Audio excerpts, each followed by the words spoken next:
Hello, everybody. Good morning or good evening, wherever you may be. Welcome to this edition of the New York Institute special Saturday lectures about cave art, resonance, and human language. I'm Andrew Nevins from University College London, here today with two very special guests. Shigeru Miyagawa, who was my professor at MIT almost 20 years ago, at a time at which I don't think either of us had such strong interest in cave art.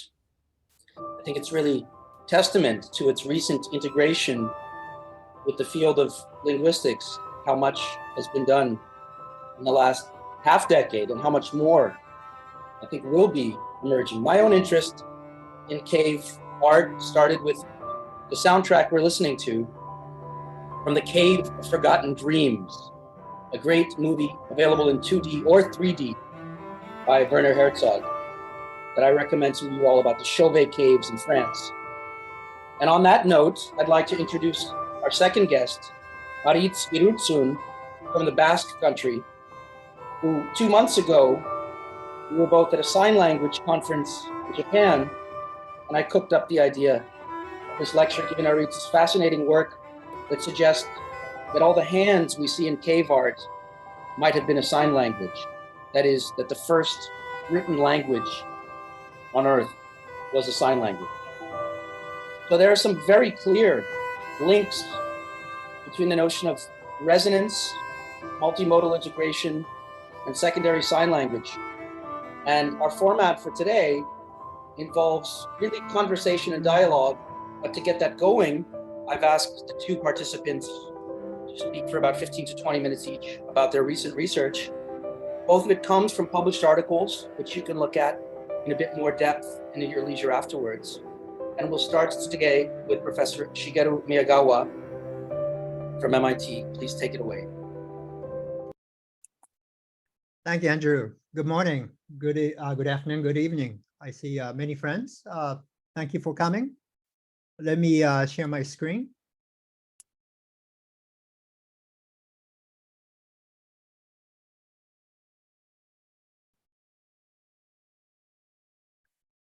Okay, Great. so yeah, I'll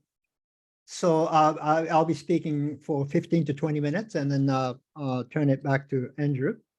This is a work that I've done on and off for the past 10 years, having to do with human language and evolution, and particularly the idea of cave art.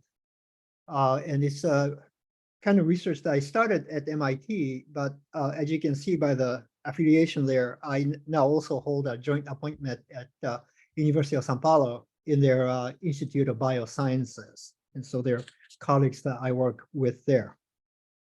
Okay.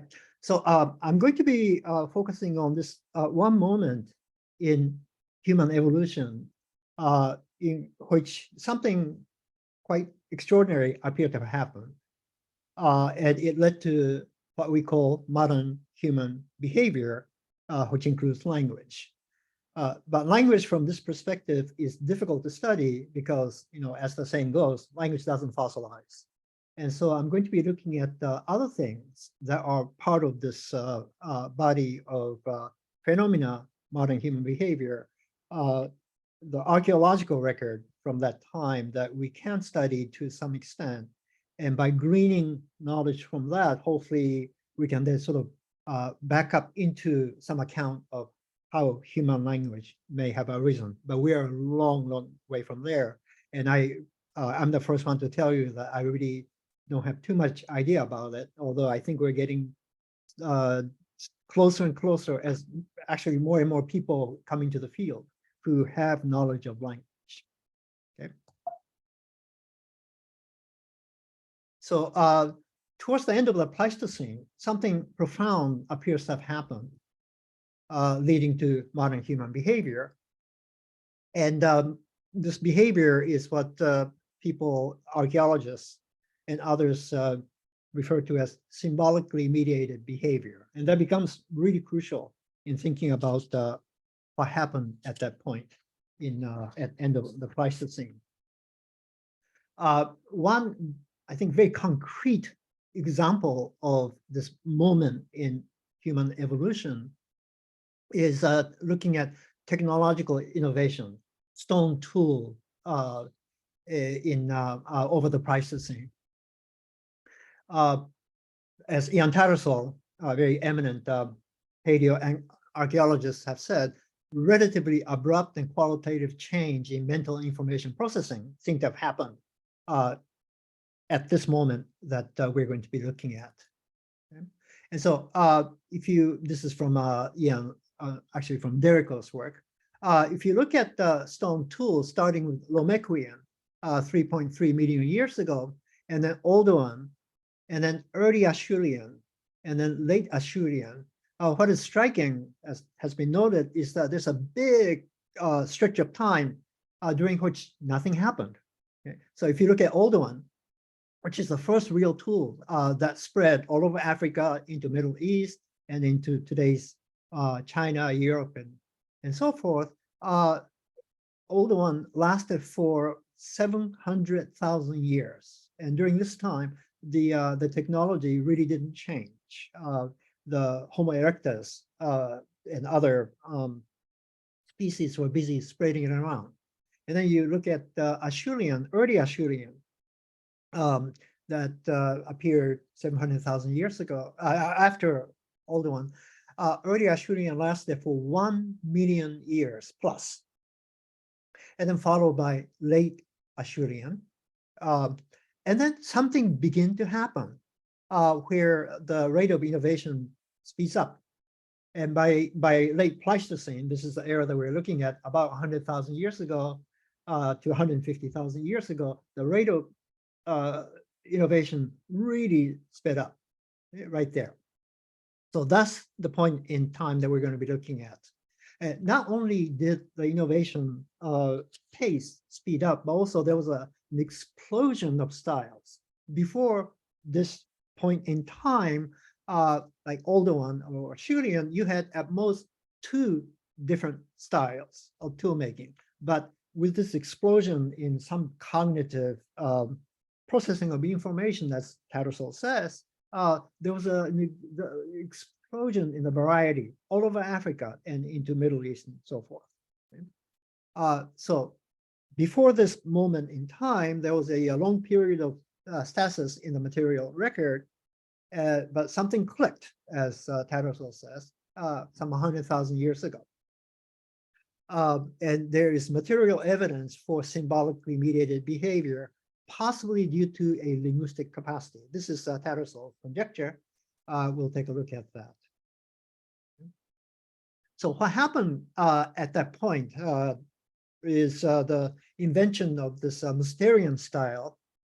As you can see, the Levallois style of tool making is fundamentally different from earlier styles. Earlier, you took a piece of rock and you napped it to give it 1 or sometimes with Acheulean 2 blades. But with the Mousterian, you had a style where you took the base, as you can see there in the diagram, and they cut pieces out of the base. So the pieces that were being used were no longer the base itself. It was a completely different concept of a base. And these became small and very fine tools for spears and so forth. And so this gave rise to the kind of rapid progress and innovation that we see. One thing that's been pointed out by a number of people who have studied this is that starting around this time, say late middle of Pleistocene, about 270,000 years ago, around the time that this tool was invented, the way to make tools became sort of hierarchical cognitive process, as opposed to linear in the earlier. Yeah? People have done interesting experiments, people who can do this today, and they have been put under fMRI, and when they do this, as been shown, Broca's area is activated. That's the area that is responsible for hierarchical structure in human language. Yeah. So there was this big leap in late Pleistocene. And this is something that people like Darwin puzzled over. He said the difference between the mind of the lowest man and that of the highest animal is immense, which by his theory of evolution shouldn't have happened. Contemporary to Darwin, Alfred Russel Wallace said evolution should have endowed the humans with a brain a little better than that of an ape, yet what we ended up with is far more powerful than what a gradual evolutionary adaptation would suggest. So what emerged from all of that is modern human behavior. And the crucial thing is that it is symbolically mediated. Body ornaments like this, musical instruments like this, art, which we'll be looking at, and language. All of these symbolically mediated. And I think the technological innovation having, especially with the Mousterian style, is also symbolically mediated. It's true that Neanderthals also produced some kind of symbolically mediated behavior. This very famous piece from the Gorham's cave, sort of nicknamed hashtag, created by Neanderthals. But compared to what Homo sapiens produced, this is a very famous piece, the Bombos cave, ochre. Thousands of pieces like this discovered in the Bombos cave in Southern Africa. You can see that the patterns are quite intricate, quite regular. And people like Tattersall have argued that this is possibly pointing to Homo sapiens who had not just symbolically mediated behavior, but possibly something like language. This has been dated back to about 73,000 years ago. So I now turn to cave art. And this is from Lasko. It's quite incredible work. It's something that I've written about with Cora Lesure and Vitor Nobrega in a Frontiers article from 2018. So one thing that people talk about with cave art is cave art narrative? So this is from a Nature article back in December 2019. And it is by the description of the archaeologist, the oldest pictorial record of storytelling and the earliest figurative artwork in the world. This was discovered in Sulawesi in Indonesia. There's a lot of the old work of this kind has been discovered in Indonesia. Okay? If it is really storytelling, if it is really narrative, then that implies some form of language. But there's not really, archaeologists don't have a real definition of narrative, and it would be interesting for people with real sense of narrative, things like tense and references, to look into this to see if there is a way to argue in a much more rigorous way that this is really narrative, in which case we can begin to talk about cave art and language. The thing that I focused on, this is something that Cora Lesure, graduate student at MIT, taught me, has to do with a very unusual property of cave art. That they tend to be deep in caves, very deep, so deep that even today, it's sort of treacherous to go down there. And today you have headlamps, unlike before. And they tend to concentrate in a narrow area. Okay? You have this big wall way deep in the cave, but the artwork is only in a narrow area of that big wall. And 90% of the images are proofed animals like horses and deer. So why these? Well, some time ago, Robert Till, now referred to as archaeoacoustics, archaeoacoustics field that he and others created, went down deep into the cave and started to play sounds. And they discovered that cave art, at least in part, is acoustically based. And the deeper you go, the more echoing you have. Okay? So at the cave entrance, not so deep. So, for example, this is what happens to the voice when you move to the entrance of a cave.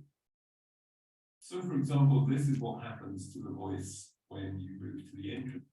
As you get deeper, so now we can see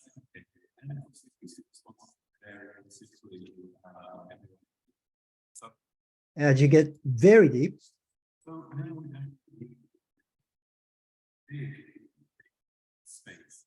I'm not saying that we actually like this, of course, but so what these scholars figured out is that cave art, at least in part, is due to the acoustics of the cave. Specifically, cave art is drawn exactly where the echoing effect takes place.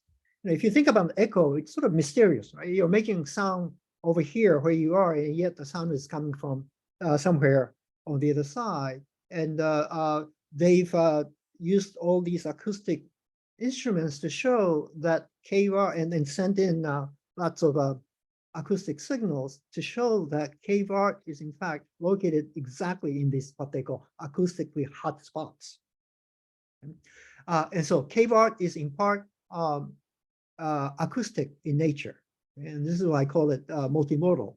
The input is acoustics, output is visual.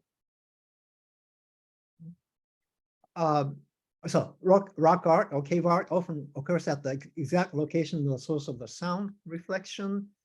Echoes of percussion noises, such as clapping, can mimic the sound of hoofed beasts. This is why 90% of the drawings are of hoofed animals. Voices appear to emanate from rock surfaces on which anthropomorphic beings are depicted. They believe that this is a depiction of the spirits that inhabited the rocks and possibly behind the surface where the sound is coming from. They've done a lot of measurements to show that, in fact, the art pieces are in these acoustically hot spots. And they've done this all over the world.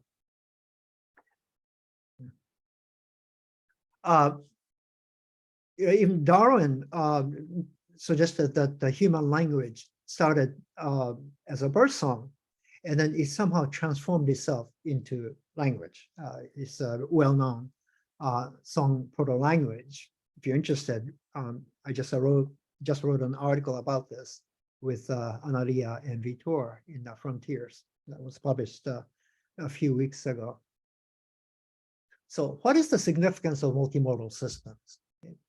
Wrap up with this. So modern human behavior is symbolically mediated behavior. Symbolically mediated behavior is multimodal. So a simple way to think about this, you have data input,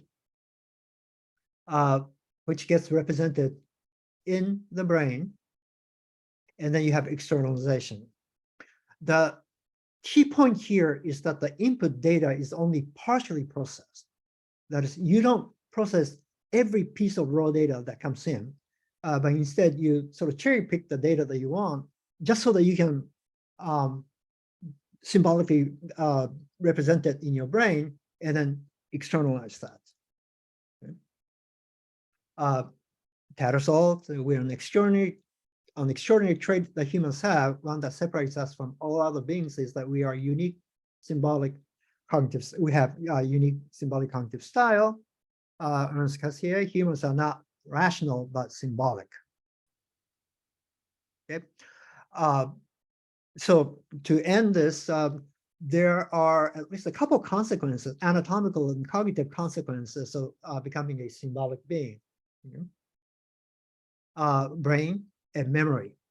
Okay, so these are my final points. Over the past 3 million years, our brain has doubled 3 times to get to the brain that we have today.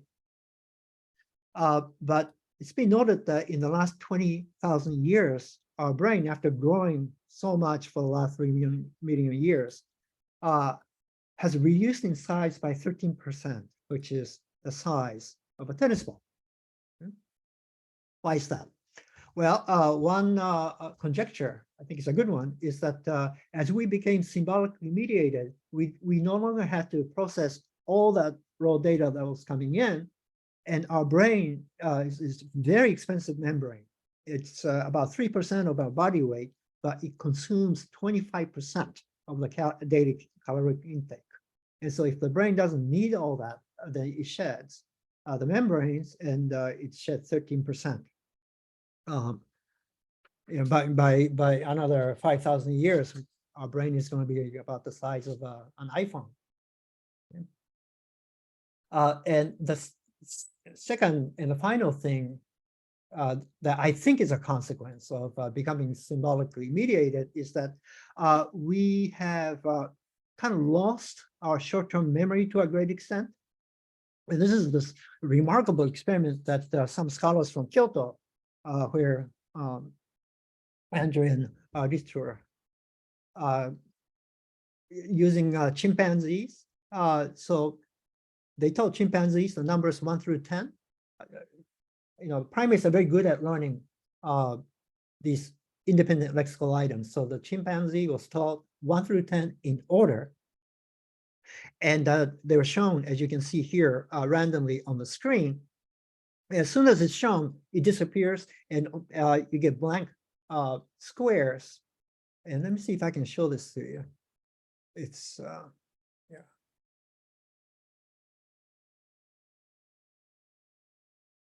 Okay.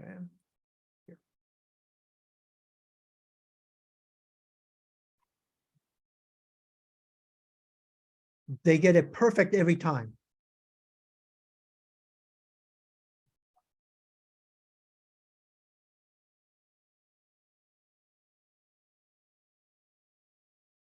Okay.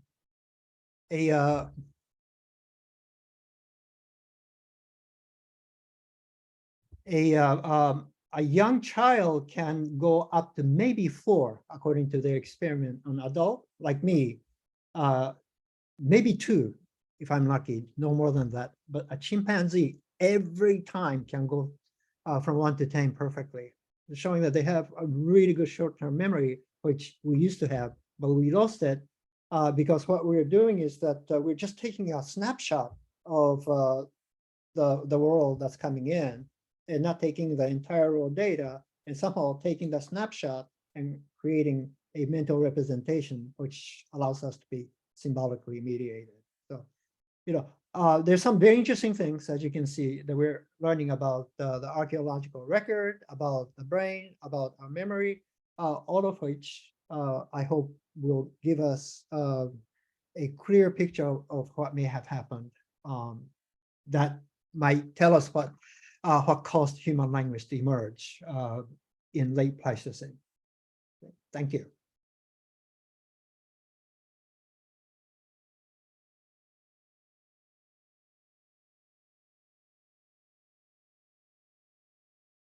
Thank you very much, Shigeru. That was fascinating. And in fact, I didn't know about your recent article from a couple of weeks ago. So definitely we'll stay tuned for that. Maybe we can even paste a link for that into the chat if anyone wants to specifically find that. I wanted to pause briefly if there are any just clarification questions that you need immediately answered before we move on to our next speaker. I think that's always sometimes a good opportunity for people who have to ask such things. But of course, I know for many decades now what an extraordinarily clear speaker Shigeru is. So probably there isn't such a great need for clarification questions, but I'm sure there's a lot to discuss. Ivona has a question, please. Good morning. Thank you, Shigeru. This was fascinating. Sorry, I'm not having my camera on because it's still too early for me. Good morning, to show Ivona. Ivona, nice to see you. Oh, yeah. Hi. So I'm just wondering, I'm not familiar with some of the work you're citing, and I'm curious. So how do we know that a human's brain has shrank so much? Is it something that people deduce from the size of the skull, or because I assume that the tissues has not been, it didn't survive, right? So how do we know that there has been a change either in the size or the structure of the brain tissue? Yeah, it is. It has to, again, I'm not as familiar as I should be, but people have been measuring skulls and the inside imprint of the skulls to figure out how big the brain was. For example, Australopithecus from 4 million years ago, just when they became bipedal and began to create tools, they had a brain size that was about 30% of what we have today. And Neanderthals, which preceded us, had a brain that was in fact 10% larger than us because they lived in dark places, and so their vision was much more developed, and so their vision part of the brain was more developed. And so, yeah, this part I think is pretty dependable. And so the reduction in size, I mean, it's a fairly recent phenomenon, so I assume that it's pretty dependable. I don't know if I answered your question. No, thank you. I was just curious, how we can make these type of deductions based on the little I know about the current studies of like bone structures and DNA information that we can get from them. Thank you. Thank you very much. Yes, and we'll see if Shigeru's prediction comes true, that the brain becomes the size of an iPhone or simply becomes a phone itself. I think that one of the points that you raised that was indeed very, very compelling, and I only saw that when I saw this movie, The Cave of Forgotten Dreams, was to realize that these caves were in such inaccessible places, right? That they weren't just people painted right where they live, but they had to really crawl to quite difficult places in order to make art in these regions. And that must have been because of their acoustic properties.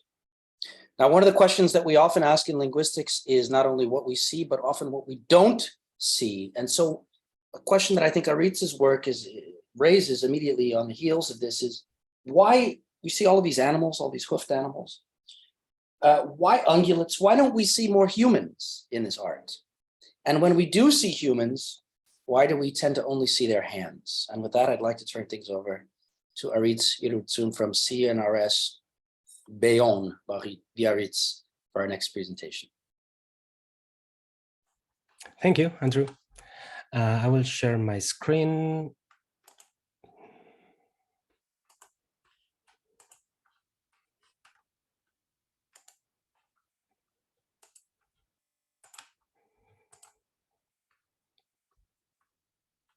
Can you see it now? Yes, now we can. Okay. Okay, so yeah, I'm concerned with the hands of the human hands that we observe in the Paleolithic archaeology. And I will be talking not about other species, but just about anatomically modern humans. Okay, this is people like you and me. So this is a collaborative project, including archaeologists, ethnoarchaeologists, anthropologists, linguists, of course, also biomechanicians of the hand, and all sorts of people from different universities and research centers. And the issue that we are looking at is the fact that several Paleolithic caves in Western Europe show hand stencils, that is negative hand images, with missing fingers. This is, for instance, the case in Gargas in La Vallée de la Neste in the Pyrenees in France. So there you can see hand stencils, negative images, which are produced by placing the hand against the cave wall and then spraying some pigment around it, so that when you raise the hand, you leave the negative image of your hand there. But you can observe there that there's some fingers that are not represented in the picture. So, for instance, the middle finger here and here, or all of the fingers here except of the thumb. This is the case, as I said, in Gargas, but it is also the case in Fuente del Trucho, the other side of the Pyrenees, with the actual picture as how it looks like actually here. And this is treated with the correlation software so that the image is more vivid. The same arises in Cosquer, very close to Marseille nowadays. So negative hand with some missing fingers, negative hand with some missing fingers.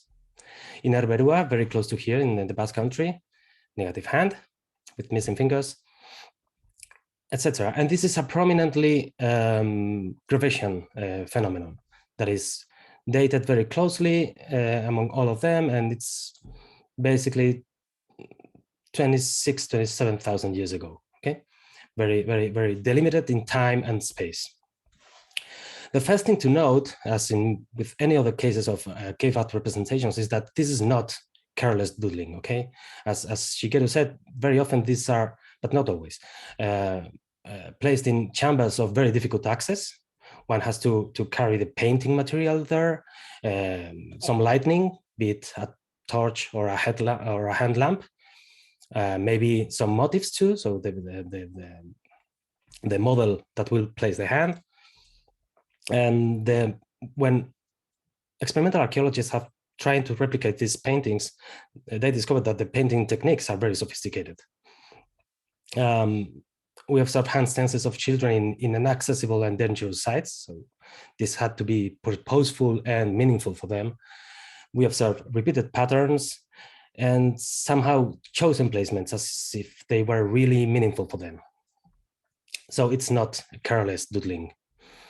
Now, the general hypothesis that has been most widely explored in the archaeological literature is that they were really missing fingers. Okay, this comes in two basic hypotheses. One is that it may be due to accidental unintended loss of the fingers or phalanx. And the second one is revolves about the idea of a deliberate mutilation of the fingers. So in the first hypothesis of the accidental loss, here we have as well two types of sub-hypotheses. The first one is proposed by Pilar Utrilla, for instance, that, well, we are talking about the Ice Age and they may get frostbite in some of the fingers, and because of this frostbite, they may lose them. Okay, that's the idea. The second one is has been proposed for medical conditions of all sorts of types. So acute arteritis, syphilitic arteritis, arteriosclerosis, embolism, etc., etc., etc. The second hypothesis revolves, as I said, among a sort of idea of deliberate mutilation, which is a long-held hypothesis, and different types of reasons have been proposed, such as sacrificial offerings, magical and initiation rites, medical treatments, punishments like the Yakuza or whatever, etc. And very recently there was this proposal by Brian Macaulay and colleagues in the Journal of Paleolithic Archaeology. Now, I would like to raise some points of skepticism regarding this main hypothesis of really missing fingers. On the one hand, we observe, as I said, hands of all sorts of individuals in the stencils. So babies, infants, adolescents, adults of both sexes, with a majority of female hands, by the way. And this does not fit with any of the previous hypotheses.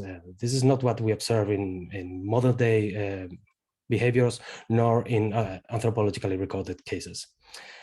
Furthermore, what the anthropological and ethnographical literature says is that when we attest voluntary mutilations, be it for sacrifice, identity, medical or marriage reasons, or even punishment, they typically start from the distal phalanx of the pinky finger.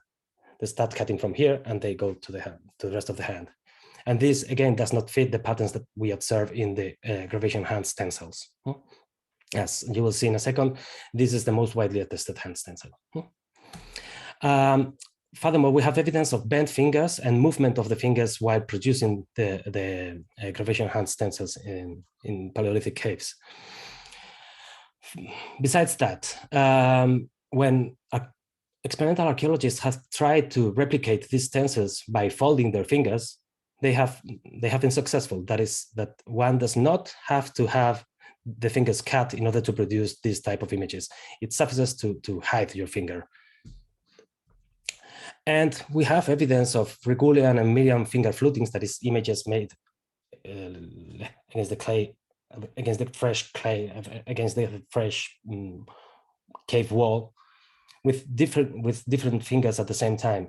So there's evidence that they had, or some people at that time too, in those caves, had the fingers severed, so they didn't have any problem there. And in general, those images that are not negative images of hands, but positive images, that is handprints, where you dip the hand into a pigment and then you place it against the cave wall, there we don't have any evidence of missing fingers. Okay, it's just the negative images. And furthermore, the few Gravettian Venuses that have the fingers that show hands, they have the fingers there. So we don't have any evidence of super widespread amputations at the time. The conclusion is that, well, there's no evidence that missing fingers in the stencils correspond to real missing fingers. And this evidence suggests deliberate folding underlying. Now, our hypothesis that Ricardo Chepare and I presented in a paper published last year is based on a previous conjecture by André Leroy-Gourhan. He conjectured that there may be some connection between the stencils and a hunting code like those employed by the San in Botswana, for instance. We depart from this conjecture to claim that hand configurations in Gravettian mutilated stencils, quote unquote mutilated, correspond to a sign language formatives. The argument is based on two main points. On the one hand, that the stencil hand configurations are restricted to those that are articulable in the air, and the plausibility of having bilingual bimodal populations, because this is much more frequent than we could think about in principle, especially among hunter-gatherer societies. So we produced an analysis of the hand gestures that may underlie the stencils, employing a technique that was devised for the phonetics and phonology of regular, normal, everyday sign languages, like ASL or BSL or whatever, okay? So the idea is that the hand and forearm anatomy restrict the types of configurations that can be produced with the fingers. The basic idea, following Jane Ann's pioneering work, is that the consequence of the fact that the digits are differently equipped with muscles and joints is that some digits are more capable of assuming various configurations than others. So she has the compositional analysis of the gestures of the hand shapes for sign languages, and we employ this technique in order to analyze what type of articulability measures we can observe in the gestures and the stencils. Okay, so her technique is based on three criteria for the composing gestures. The independent extensor criterion, whether a finger has an independent extensor in addition to the tendon of the common extensor, that is the thumb, the index, and the pinky have independent extensors, while the middle and the ring do not. And the second one is the profundus criterion, that is whether all the members of the set middle ring and pinky act together. There's a third criterion that does not apply to our cases. It's not important for us. Okay, so she proposes this formula to calculate the easiness scores and some thresholds for classification of easiness articulation scores into easy, those that have a value of 0, those that have a value of 2 as articulable, and those that go beyond 4 or beyond 4 are as plainly unarticulable. Okay. So we departed from the analysis of the stencils in Gargas as proposed by Leroy-Gourhan. Here you have the different types of possibilities for the hand configurations and the number of observations in the cave of Gargas. Okay, A to O mean just this is just identifiers of the hands. They don't mean that this is an A or whatever. So as you can observe, the whole hand is represented 12 times. This is represented 44 times, and there are some cases which are marked with a cross which don't appear in the cave. So we depart from these observations, but we go beyond that, looking at the caves of Gargas and Tibiran, which is very close by. The other side of the Pyrenees, as I said, Fuente del Trucho, Herberua, and Cosquer. And this makes sense in archaeological terms because we know that they were close by geographically, but also technologically and culturally. For instance, they found Gargas in Gargas Sturitz points.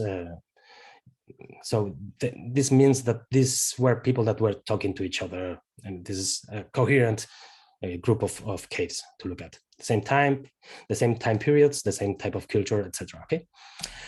So this is the corpus that we have analyzed so far, and this is what we observe. What you can see here is that those that have an EAS easiness of articulation score of 4 have no appearances in the data. Those that are predicted to be unarticulable in the air do not appear in the data. For instance, take L. L is, you can see me, is raising the ring finger alone. Okay, this we cannot do because we lack an extensor here that would raise this finger alone. Okay, that's the most I can raise my finger, but this is not in linear contiguity with a hand. But this can be done against the cave wall because we don't need an extensor there. It's just a cave wall that raises your finger and that's it. But we don't find this. Okay, what we observe is that all the stances that we observe are those that correspond to gestures that can be done in the air. So the conclusion is that even though they are producible as stances against a wall, hand shapes that are unarticulable in the air are not attested amongst the gravation hand stencils. And this suggests a correspondency between stencils and sign of some type of sign language. Okay, the question is what type of sign language? Do we need a super widespread case of deafness or congenital deafness in those populations? We believe we don't. We don't have to have that because there's a more plausible hypothesis for us, which is that they may correspond to an alternate sign language. As you may know, sign languages are divided in two primary sign languages like ASL or British Sign Language or French Sign Language or whatever, and alternate sign languages, which are employed by speaking populations, hearing populations, in specific cultural and functional niches. Okay, one famous case for most of you maybe, this is the sawmill sign language, which evolved in the big sawmills in Northern America, in British Columbia and Washington, etc., because of the high noise in the environment. Okay, so they developed a sign language which was quite sophisticated. It's not just to say stop and eat in time, but much more sophisticated. You could ask questions about, I don't know, their children or whatever. Another famous case is the monastic sign languages because of some speech ban. Cistercian monks developed this sign language, which they employed during several hours a day. Other cases are the Hasneren, the Caucasian sign language, which was imposed to Armenian brides even in the 20th century out of respect to their husbands. And the most interesting cases for us are the Plains Indian Sign Language and the Australian Aboriginal Sign Languages. The Plains Indian Sign Language, this is a remarkable case because this is one language which was and still is employed in a super wide area covering Saskatchewan and British Columbia to the south of Rio Grande in Mexico. So it's super wide.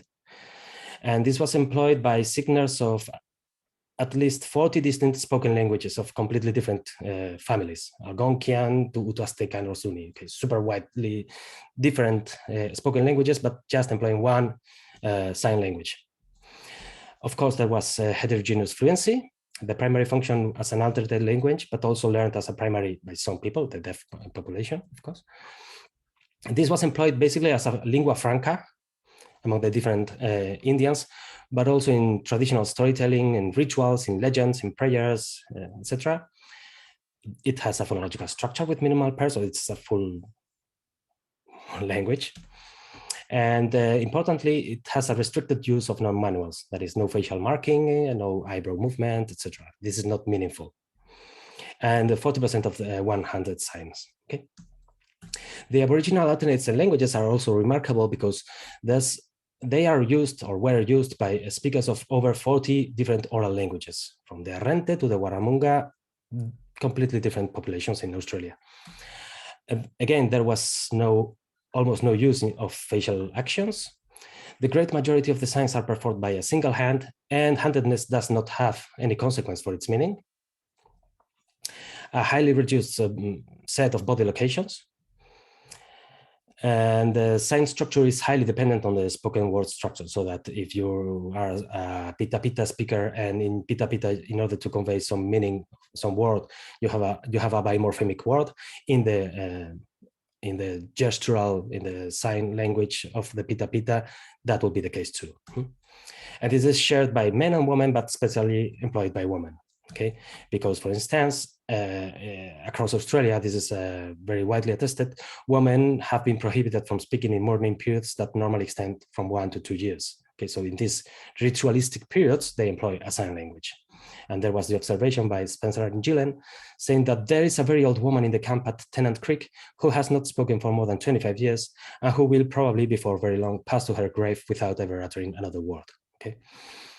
And this is also employed in initiation rituals. So it has a very ritual employment to it. So the idea, for instance, for Walpiri Sign Language is that novices during the initiation ceremonies are ritually dead, and dead people cannot speak. Therefore, novices in the ceremonial grounds should converse only in signs. Okay. Last, only lexical morphemes find representation in signs in these languages. Now, interestingly for us, we have evidence that both Plains Indians and Australian Aboriginals represent their alternate sign languages in their rock art.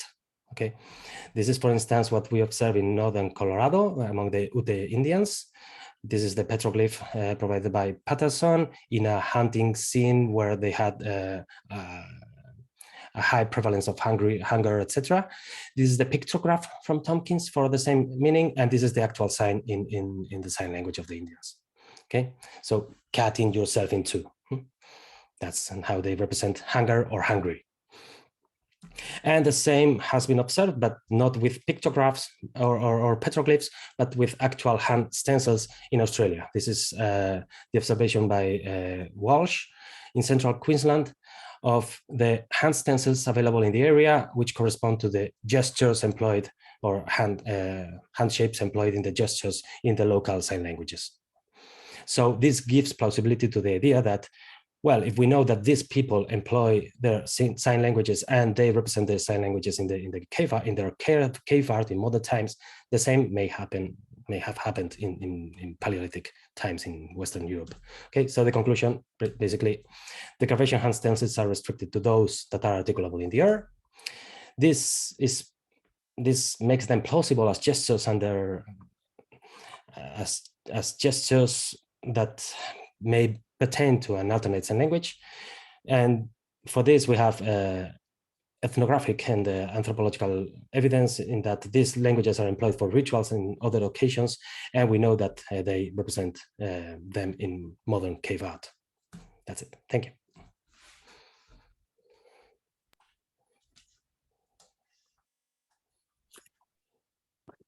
Thank you very much, Aritz, for this extremely compelling set of quantitative and interdisciplinary data to support your hypothesis. Let's open the floor up for questions and discussion.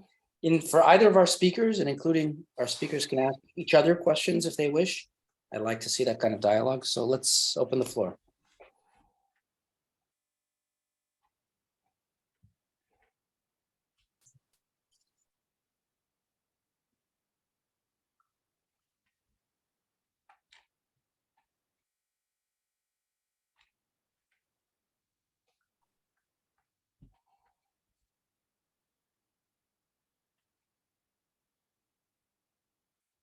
So Aritz, just to clarify one point you made at the end, it isn't the case that hand shapes that can be made by sort of folding and holding the other fingers down were used, right? Because if I am pressing against a wall, I can then, of course, make certain signs that I wouldn't be able to make independently.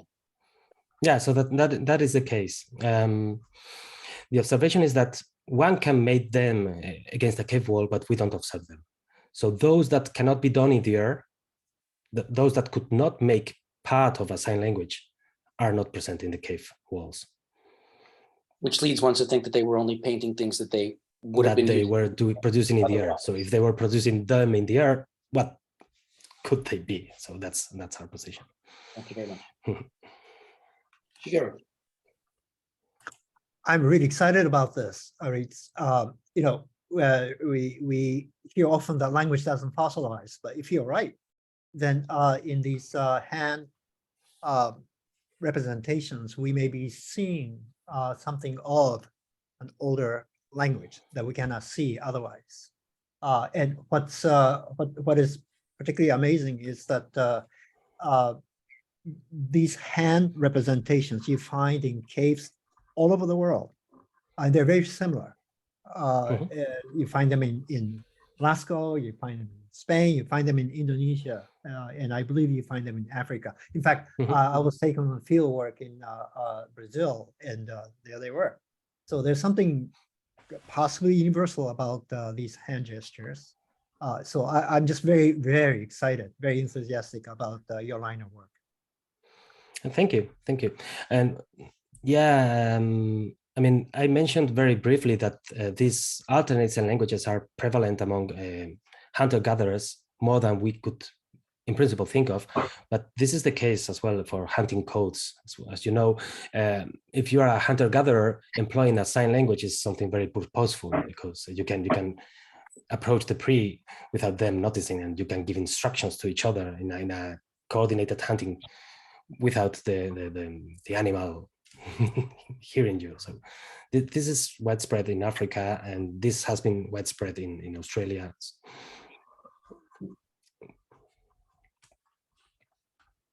Aliona. Oh, sorry, we have a question from Aliona, it looks like. Aliona Zaitseva. Or Aliena.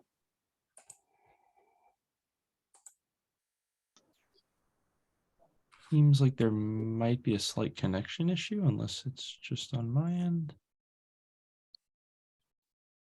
Looks like they might be frozen. Well, in the meantime, I will read a text question. Have you observed the paintings in, quote, La Lindosa and Chiribiquete in Colombia? I guess that's a question for either or anybody. And I haven't. I know nothing about them. I don't know if it was for me or for Shigeru, but No, I haven't. Is there anything we should know? Yes.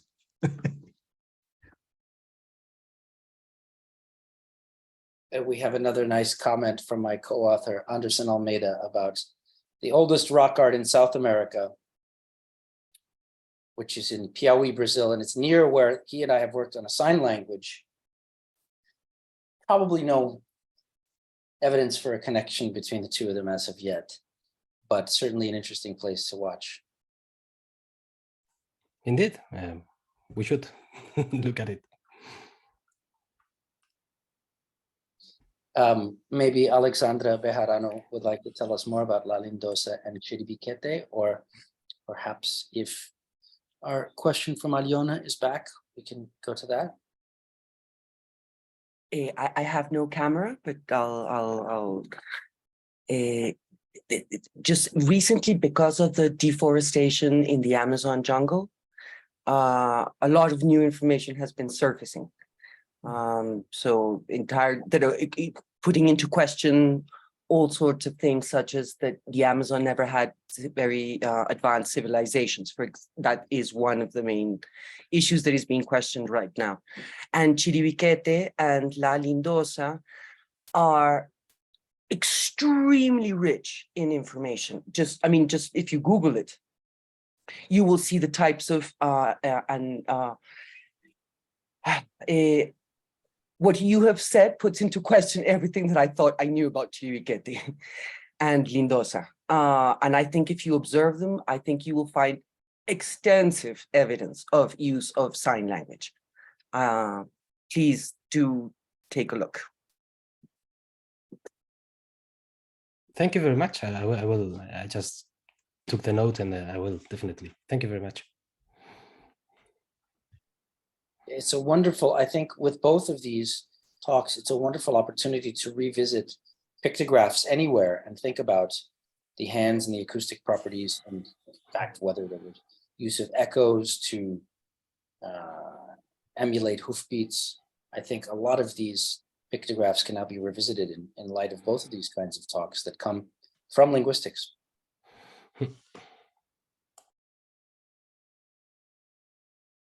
Aliona is back. Yes, sorry, my computer died. So I had a question, maybe I missed something, but what was the pragmatics of those signs? Were they only used by hunters, as I understood? It was by hunters for hunters. Yeah, we don't enter into interpretation, so we don't know what they may mean. Now, for instance, one thing that we observe is that in primary sign languages, like British Sign Language or American Sign Language or whatever, for instance, this hand shape, I don't know if you can see me, this hand shape is marked. So even though it is really easy to perform, this you can see in rock concerts every day, and this is very easy to do, this is marked across primary sign languages, rare. But this is widely available across alternate sign languages with a very specific range of meanings linked to a horned animal. I don't know. I mean, I don't want to enter into too much of conjecturing, but what I mean, the cave is a closed semiotic environment, so we don't expect the people there to represent anything, as we know. For instance, this Shigeru mentioned this of the widely range of available animals that they could represent. They choose very small set of them, the big game animals, not the rest of them. So they choose very specific things to say. With the hands, they may be the case too. What I said about the hunter-gatherers is that it is for them very purposeful to employ a sign language, because this, for instance, we observe that in modern day Botswana and Southern Africa. The Bushmen, the San, employ sign languages in order to sign as hunting codes. And this has been reported for other places too. This is a very purposeful thing to employ, because you can give instructions without the animals noticing you. So yeah, that's and among the Plains Indians, that was the case too. Those that were the hunter-gatherers, those that were nomadic, are the ones that employed them. Those to the west of the Rocky Mountains, not the ones that were settled. Okay, thank you. I just had the thought about it being some kind of ritual, since you know, they climbed up some place in the cave and took some preparation. Yes, thank you for answering. Thank you.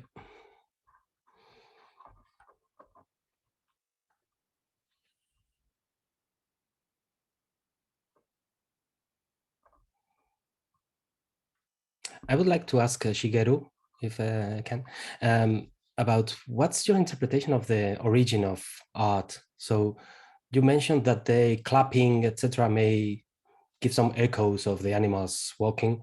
Do you think that they were representing these animals? I mean, these sounds when representing the animals? That is the hypothesis. So they were hitting on all sorts of things, including, and this we know, including stalagmites and stalactites, and they've replicated those. In fact, there are little markings on stalagmites and stalactites in this case where they're actually hitting on them. And when you hit on them deep in the caves, they really do replicate the sounds of hoofed animals, horses and deer. And so, you know, we think of those as you said, hunter-gatherer life, but maybe there's something else going on as well that is acoustically based.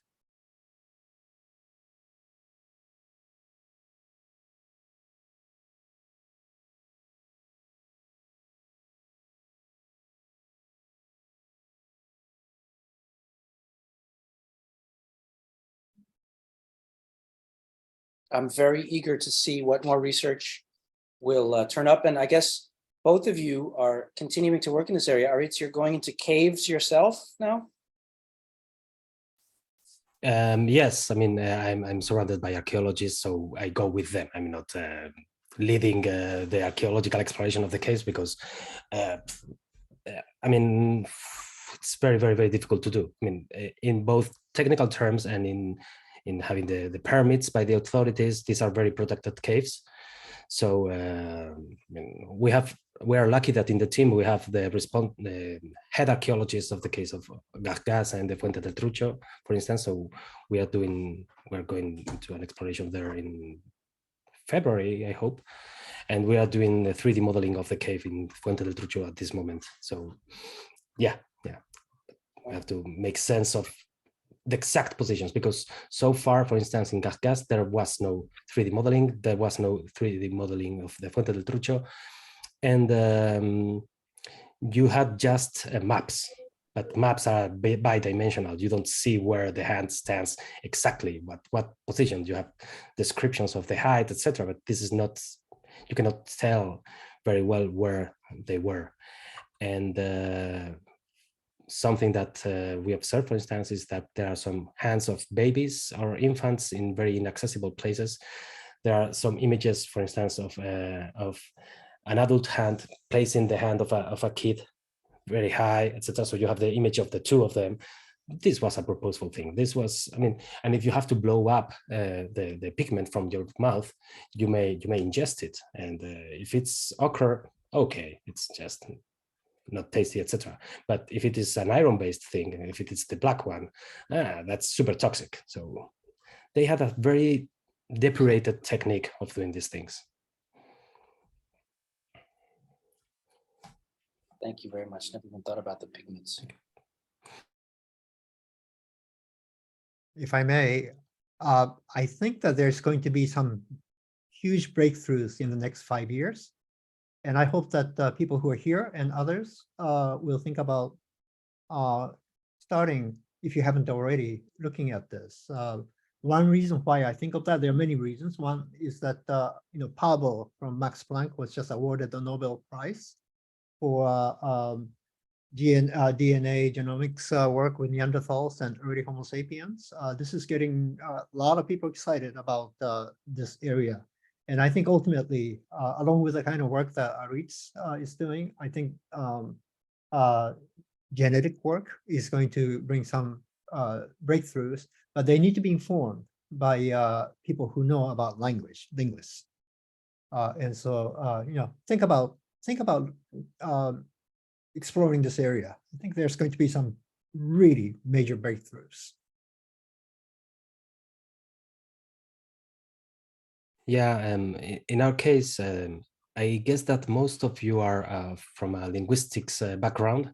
In our case, what we are doing, and that's what I find fascinating about it, is if you apply a linguistic point of view to a phenomenon that was described in other terms, you can see the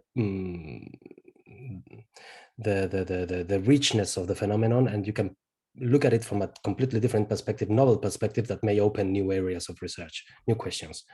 And in our case, so far, we have tested it against a linguistic theory of articulability in sign languages, phonetics and phonology. And we will not be able to prove the hypothesis, of course, but so far it's one of the possibilities.